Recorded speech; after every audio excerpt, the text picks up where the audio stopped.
Hello, कैसे हैं आप सब? आशा करते हैं कि आप सब बिल्कुल ठीक होंगे। सो आज मैं जो बात करने वाला हूँ वो बात करने वाला हूँ दिल्ली के बारे में। सो दिल्ली के बारे में इसलिए मैं बात आया मेरे दिमाग में और मैं कर रहा हूँ क्योंकि अभी 2-3 दिन से जो भी न्यूज़ है या फिर आपके जितनी भी यूट्यूब आप खोलो, सिर्फ और सिर्फ रेखा गुप्ता रेखा गुप्ता रेखा गुप्ता दिल्ली सीएम से भरा पड़ा है। क्यों भरा पड़ा है? क्योंकि लोग ऐसा कह रहे हैं कि दिल्ली को एक गालीबाज सीएम मिल गई। और अगर आप वो सारे उनके जो भी पुराने ट्वीट वीडियो ये सब कुछ देखें आप, तो आपको भी ऐसे ही लगेगा। तो मुझे ये समझ नहीं आ रहा कि दिल्ली के साथ ये अच्छा हुआ या दिल्ली के साथ ये बुरा हुआ। क्योंकि नॉर्मली अगर मैं बीजेपी की बात करूं तो मैं कभी भी किसी पार्टी या कभी ऐसे किसी को लेके कभी ऐसी कोई वीडियो या कभी ऐसे कुछ नहीं बनाता। बिकॉज़ सबका अपना तरीका है काम करने का, मैं हर पार्टी की रिस्पेक्ट करता हूँ।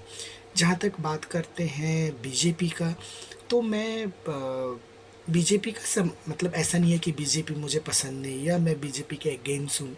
ठीक है, कहीं पे मैं बीजेपी के अगेंस्ट हूँ, कहीं पे मैं उनके साथ हूँ।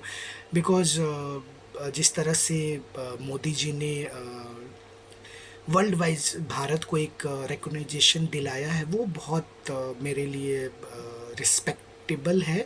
और वो उसके लिए मैं हमेशा उनकी बहुत रिस्पेक्ट करता हूँ। रही बात अगर हम केजरीवाल की बात करते हैं, तो मुझे लगता है कि हाँ, देखिए गलतियाँ बहुत सारी उनसे हुई और वो गलतियाँ ही हैं जो आज उनको दिल्ली को खोना पड़ा। और वैसे भी अगर देखा जाए तो दिल्ली में बीजेपी और उनके वोट शेयर में जस्ट 2% का गैप रहा। तो अगर ये हम कहें कि बीजेपी जीत गई है, नहीं, केजरीवाल हार गए हैं। बीजेपी कोई ऐसी नहीं कह सकते कि यार बीजेपी जीत गई है, क्योंकि वो वोट बैंक की अगर हम परसेंटेज की बात करते हैं तो बहुत ऐसा कहीं पे कोई बहुत चेंजेस देखने को मिला नहीं। बहुत कम परसेंटेज रहा और कुछ हज़ार में रहा जहाँ पे बीजेपी जीत गई। ठीक है, कहते हैं कि गलती करने का तो कुछ ना कुछ खामियाजा तो मिलता है, जो केजरीवाल जी को भी मिला है। और रही बात उनके काम की, अगर हम बात करें केजरीवाल जी की, अरविंद जी की, तो उन्होंने देखो, जो मुझे लगता है पर्सनली कि जो उन्होंने एजुकेशन और स्वास्थ्य का जो एक लेवल उन्होंने जो अभी आपका दिल्ली में उन्होंने सेट कर रखा है, मुझे लगता है कि बीजेपी को वो चीज़ें उनके लिए बहुत मेहनत करनी पड़ेगी। क्योंकि अगर बीजेपी इतनी ही अच्छी होती तो 27 साल नहीं लग जाता उनको यहाँ पे आने में।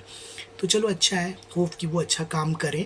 बट मुझे एक चीज़, जब मैंने वो सारे वीडियो देखे रेखा गुप्ता का, तो मैं आई आई वॉज जस्ट शॉक्ड कि जब भी हम एक लेडीज़ की बात करते हैं, एक औरत की बात करते हैं, तो हमेशा हम उनकी तुलना मतलब like they be like the Jhansi की रानी ऐसे। बट कभी भी आप देखो ना कि गाली और ये सब चीज़ें अच्छी नहीं लगती। अगर हम एक लेडीज़ की बात करते हैं तो कभी भी उनके मुंह से अगर आप गाली और ऐसी चीज़ें देखो, अच्छी नहीं लगती।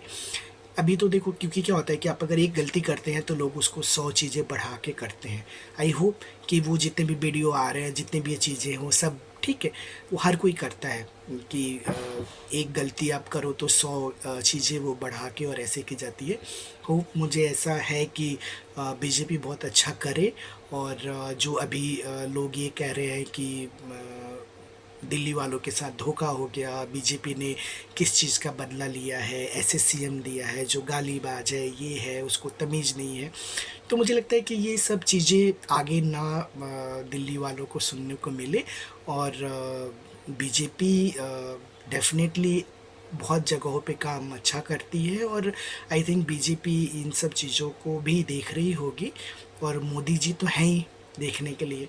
तो शायद वो हैं तो चीज़ें, कहते हैं ना कि मोदी है तो मुमकिन है। आई होप कि चीज़ें दिल्ली वालों के लिए मुमकिन हो सब कुछ।